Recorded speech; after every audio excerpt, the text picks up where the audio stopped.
Okay, first the good news, the ratings are fantastic for last night. We actually got some great sets in this week. All right, models for today's recording. Prize shoot, we're going to finish at about 1 o'clock. Everybody happy?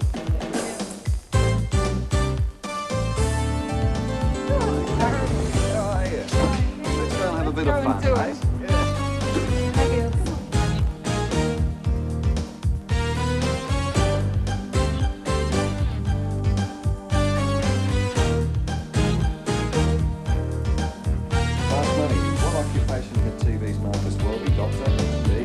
Celli is a plural form of which musical instrument, cello, in which war were tanks first used, World War I. What do we call the joint between the upper arm and, what do we call the joint between the upper arm and the forearm, elbow?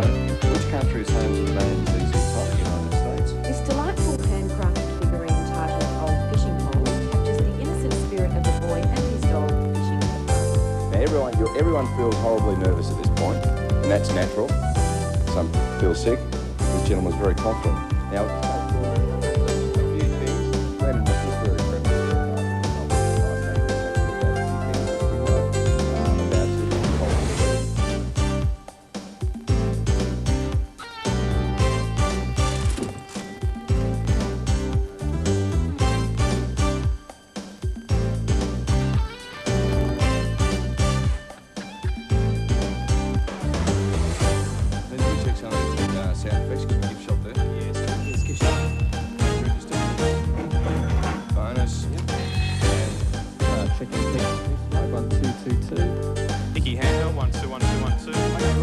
How many M's in the word accommodate?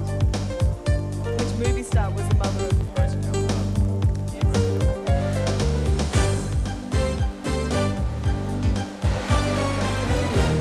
can you give me a bit of a fringe just for a minute, please? I'm getting embarrassed. Thank you for joining us. Welcome to Studio 9. This is the home of live variety. Well, I carry out the champs doing very well.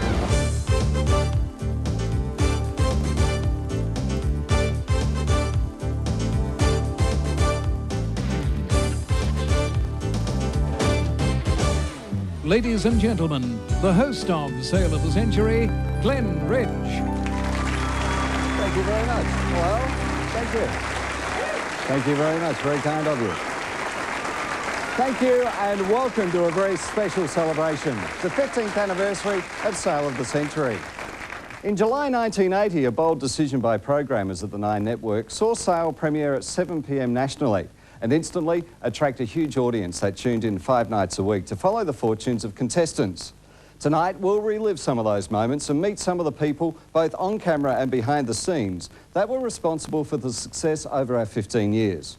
We'll also take a look at how Sale of the Century has taken on the world and become one of the most successful formats in television. Early quiz shows such as Pick a Box with Bob and Dolly Dyer, the $64,000 question and Temptation really captured the interest of audiences and were the forerunners of the show we know today as Sale of the Century. Much has changed since 1980. That was the year that Bjorn Borg won Wimbledon. Richmond won the VFL Grand Final. Canterbury Bankstown were first grade premiers. Our first test tube baby, Candice Reed, was born. Moscow hosted the Olympics and Alan Jones became World Formula One Grand Prix champion. And on the 14th of July 1980, Sale first hit our screens. Sale of the Century. And now, here is the star of the show, Tony Barber.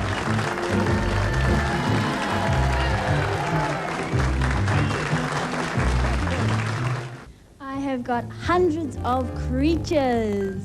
This is Sale of the Century. This is our first ever Sale of the Century champion, Grant Hare, and we're going shopping. Time's up. Well, I'll come back. Grant Hare, If I may. you coming back? Yes, please. Grant's coming back, everybody. That's good. Brings back the memories, doesn't it? Certainly. Although it looks dated now, the Grundy organisation, the Nine Network and viewers alike were delighted with the show, which raced up the ratings from day one. Where did it all begin? Well, to answer that, we spoke to the man who should know, Mr. Reg Grundy. Well, I guess the basic idea that attracted me was the chance to pick up a bargain. Like, just imagine, in a game show, a luxury car for just a few $100s. Put that appeal into a question and answer show, that has a ton of exciting elements. Well, 15 years later, you've got Sale of the Century. And so Sale of the Century became the Grundy flagship.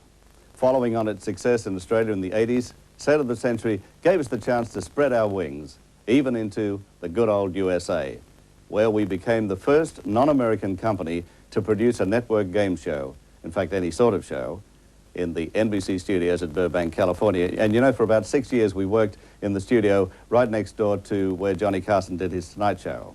From there, we took the format to Europe. And so Sale of the Century has been our passport to, quite literally, the world of television, not only for me, but for any number of Australians who have and still are involved in the production of local versions of Sale in many parts of the world. Of course, here in Australia, well, it's an institution. And many of you have grown up watching the show, while some of us have simply just grown older. But although it's had a long life, Sale of the Century is younger than ever. And with your help, Sale will be around for many years to come. Let's hope so. Thank you very much, Reg. In 1980, the search for the host of Sale started. And after the break, we'll meet the man that wouldn't take no for an answer, Tony Barber.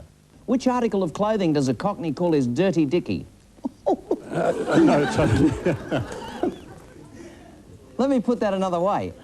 In rhyming slang, what does a Cockney call his dicky dirt? Brian. Shirt? His shirt is right. Brian fights back. Good one. Okay.